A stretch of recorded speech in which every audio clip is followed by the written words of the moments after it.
Johann Galtung defines cultural violence as those aspects of culture that can be used to justify or legitimize direct structural violence. Cultural violence allows for structural violence to occur through various institutions, both formal and informal. One of these institutions is the institution of public education.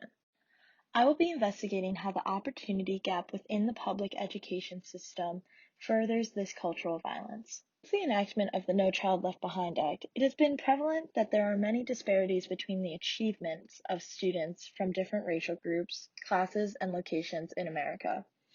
Therefore, many people refer to this issue as an achievement gap. For example, according to Teach for America, 45% of white 8th graders are proficient or above in reading or math, while only 23% of Latino 8th graders are proficient or above, and 18% of Black 8th graders are proficient or above. Additionally, there is a 3-year gap in reading and more than a 3-year gap in math between 8th graders growing up in poverty and their higher income peers. The achievement gap is a term that's commonly used in education-related conversation. This term refers to the disparity in academic outcomes between lower income students, who are often people of color, non-native English speakers, and those living in rural communities, and their affluent peers. However, in recent years, organizations and education experts have began to use the term opportunity gap rather than achievement gap. Opportunity gap refers to the fact that the arbitrary circumstances in which people are born, such as their race, ethnicity, zip code, and socioeconomic status, determine their opportunities in life, rather than people having the chance to achieve to the best of their potential. Utilizing the term opportunity gap draws attention to the conditions and obstacles that young students face throughout their educational careers.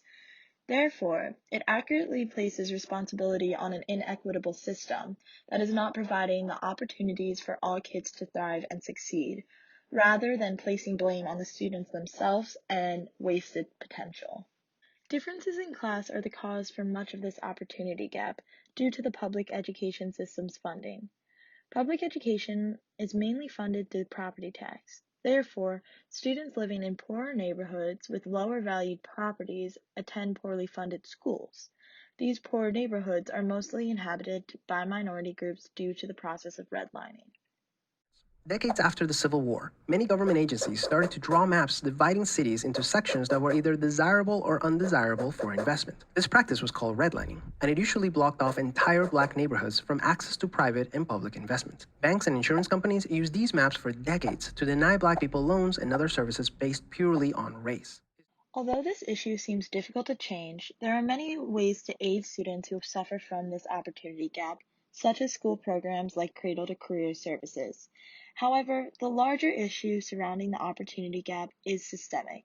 Therefore, the best way to attack this issue is to advocate for local and national policy and change.